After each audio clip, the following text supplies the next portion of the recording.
evening, viewers. My name is Ritik Ghosh, and today I'll be talking about Hawkeye. So, what's Hawkeye? In sports, famous sports like cricket and tennis, usually you have seen umpires or the match officials taking a review system. Now, what's a review system? So, in these cases, Hawkeye is used to help assist the umpire in making decisions. So, for example, let's take in cricket. In IPL, for example, you have seen if a bowler has appealed for LBW and the umpire has not given it as out, so they take a referral. Now, now in the referral, it goes to the third umpire who displays a 3D projection. The 3D projection basically tells if the batsman's leg hadn't come in the way, would the ball have hit the stumps? If yes, then the on-field umpire would have to reverse his decision. So in a way, Hawkeye helps maintain fairness in the sport. So my role today here is to tell you how this works, like the science behind it. So moving forward, let me give you a brief introduction about Hawkeye. Hawkeye is a computer system, and it's used in sports such as cricket and tennis. Like I said, it helps visually track the paths of the ball and display a record of its most statistical like path moving object. So its main thing is computer vision and radar technology. Many famous broadcasting channels use it, such as Star. Back in the day, Star was the Indian cricket team sponsor. Then you guys would have heard of ESPN and Tell Sports as well. So about Hawkeye, it was started by Dr. Paul Hawkins, and with his help, Dave Sherry and a lot of engineers at Roke Manor, they helped develop Hawkeye. Fun fact, the first time the Hawkeye was used was by Channel 4. It's a pretty famous British broadcasting channel. Moving forward, the abilities. So, like I said, the Hawkeye can track any type of bounce, spin, swing, and seam of the ball. Like you can see here, it's basically saying if the batsman hadn't come in the way, would the ball pitching in line, would it have hit the stumps or not? Here it's said to have a prediction of 99.9%, and its accuracy is up to it's in between 2 to 5 millimeters. To be exact, I think it's around 3.6 millimeters, which is really good. But if it's outside this accuracy range, then usually uh, the call of the on-field officials is taken. For example, in cricket, you might have seen if the ball hitting the bails. So that basically means, and they say umpire's call. So that basically means it's outside the accuracy range of the Hawkeye system, and it cannot give an exact decision. So the umpire's duty is based on the uh, so they basically trust the umpire to make the final call, and whatever decision the umpire has taken at the start is final. So what's the main principle behind Hawkeye? The key principle behind Hawkeye is triangulation. So before I get into triangulation, let me tell you a brief. You see this ray of lights here? These are cameras. Yes, six cameras strategically placed around the stadium. Strategically, as in like at a specific angle, so that it can capture each and every uh, angle of the ball from various angles around the field. So basically, what is triangulation? So in this, in layman terms, it's basically determining the location, 3D location of the ball. So how is this done? So let's say, so here let me tell you the math behind it. You can see here, as you can see here, the distance between camera A and camera B is taken as D, which is called the baseline length. Uh, and then this, you can see this line here, this is L, and this dark circle in between is the ball. So, and here alpha is the angle between the baseline and the ray, the line at which the camera is capturing the ball.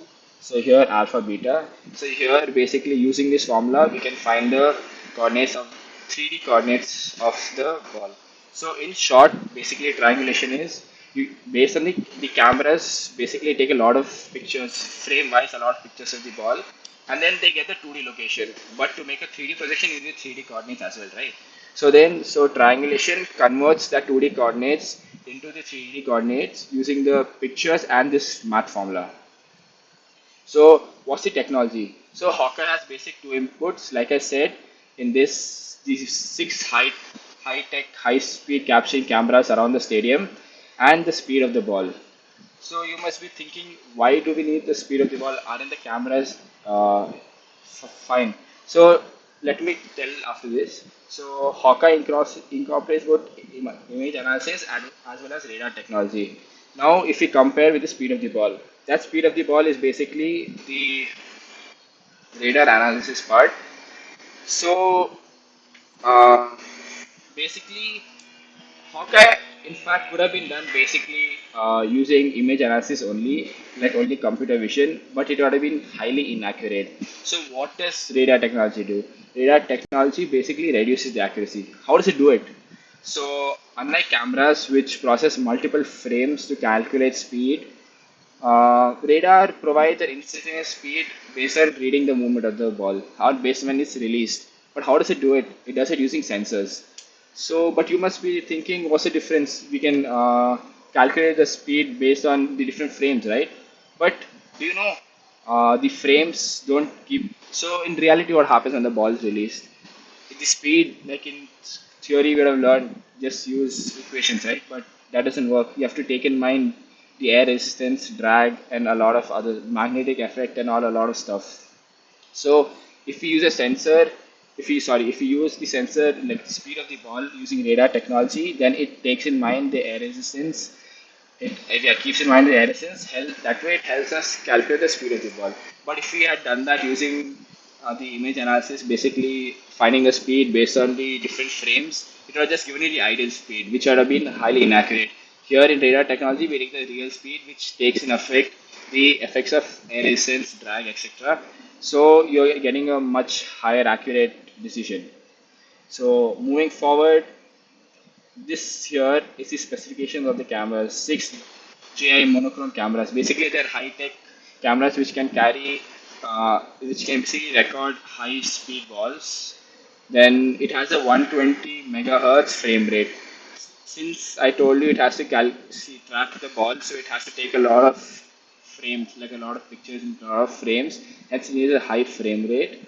And there's, like I said, they're strategically placed around the field so that it can take as many accurate pictures of the ball as possible to help find the 3D coordinates. So, what are the four steps? So the four steps, like I said, the first step is using the cameras, getting the speed of the ball, sorry, not speed, the pictures of the ball.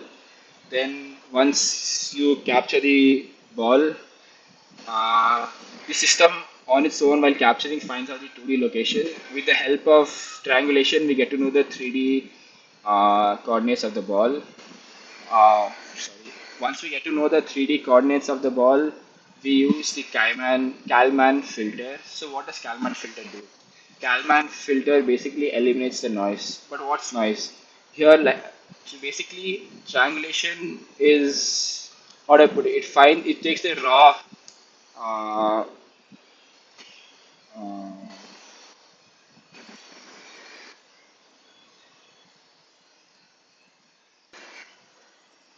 uh, like I was saying, the output of the triangulation can be raw or jittery due to shadows or pixel blurs. So, what does Kalman filter do? Kalman filter acts as a mathematical bridge which smooths the path so that the ball doesn't look like it's vibrating. Now, another very famous application of the Kalman filter is the prediction motion. So, you must be wondering, what if the ball is covered? Like, what if the camera can't record the ball properly due to some hindrance?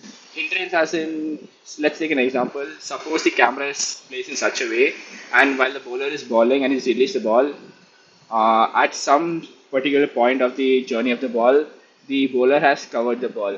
Now, what? Now you must be seeing what can the Hawkeye system? How will it work now? Because you can't catch every motion of the ball, right? So, what does Kalman filter do? Based on the last known velocity and direction of the ball, it uses laws of physics to predict the motion and position of the ball until it reappears on camera. That's pretty smart, right? So yes, that's what Kalman filter does. And once you have gotten uh, the movement of the ball as well, you can finally map it on a 3D model.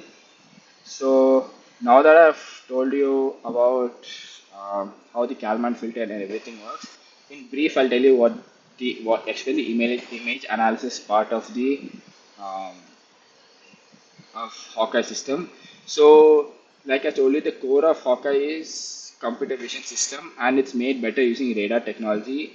So, it Hawkeye basically processes high-speed video feeds from multiple high-performance cameras, typically and strategically positioned around the stadium roof. For every frame captured, the ball tracking algorithm searches for a specific group of pixels that might match the size and shape of the ball. And then using triangulation, the 2D coordinates are converted into 3D. And then once we get the coordinates, the Kalman filter smooths the uh, trajectory of the ball, basically giving it a continuous flight without any hindrance. And then yeah, you get most of the model. Then at last, the image analysis also predicts the ball's future paths, such as whether it will have hit the stumps like an LBW scenario based on the statistical average of the ball's behavior.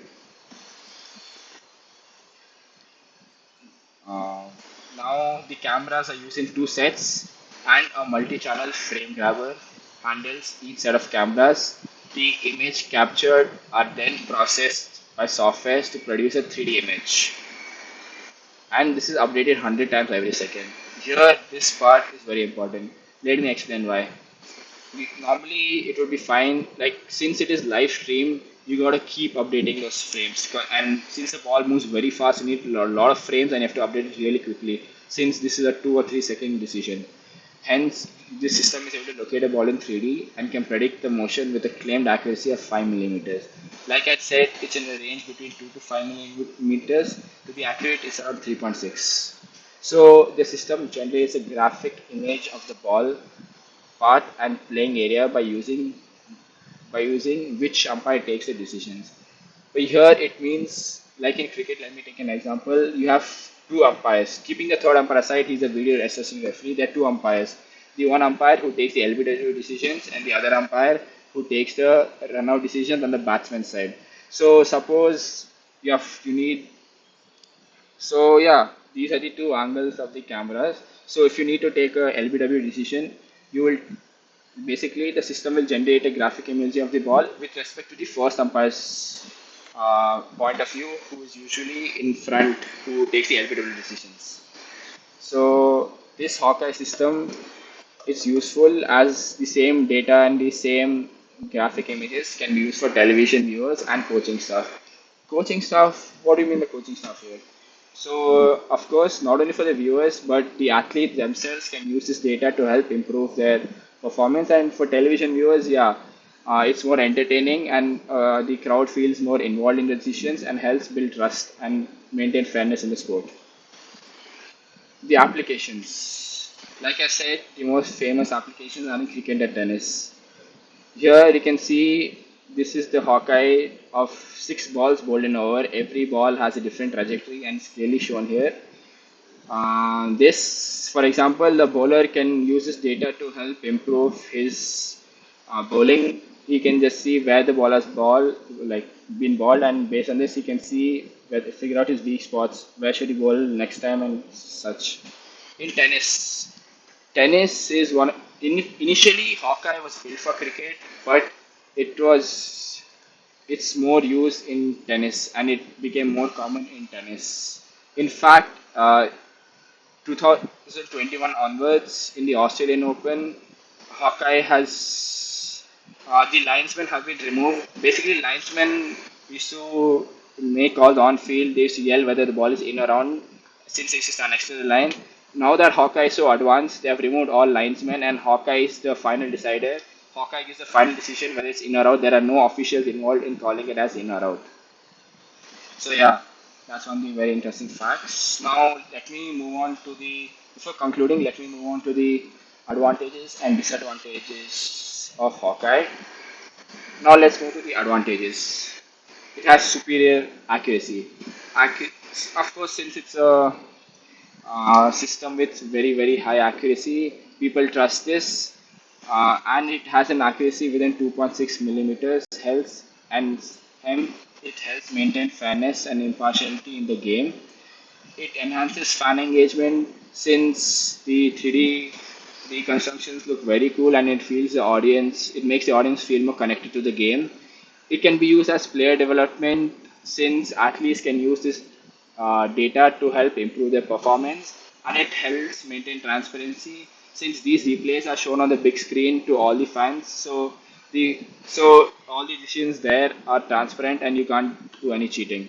Now everything has a con. So let's discuss the cons of the Hawkeye system. So see, of course, if you use such high-tech cameras and high-tech systems, it's going to be very costly. But since most tournaments and most lower league tournaments can't, not tournaments, leagues can't afford this, so they don't have the Hawkeye system, whereas only the high or top tier professional leagues have this. So this increases the gap between professional, like high, top tier professional leagues and bottom tier professional leagues. It also disrupts the flow since this review system takes a lot of time. Like if a bowler or batsman keeps appealing and the referral keeps going to the Hawkeye system, it wastes a lot of time. This way, it destroys the rhythm of the athlete as well as bores the audience. Now, since it has an accuracy of 3.6 millimeter, of course, it has a chance of being wrong as well. So sometimes, so for example, if a ball hits a crack or the patch of uneven gas, the DSP cannot account for that random deviation. It assumes it to be a average bounce. So then that way, it can go against the decision of the batsman. Uh, Now to conclude, this technology has met the high reality and accuracy features. It has made the game so much smoother and more fair. And similar technology can be seen in football. There it's called VAR, which is the video assistant referee, and goal line technology. So if you want to watch more videos, please like, share, and subscribe to the channel. Thank you.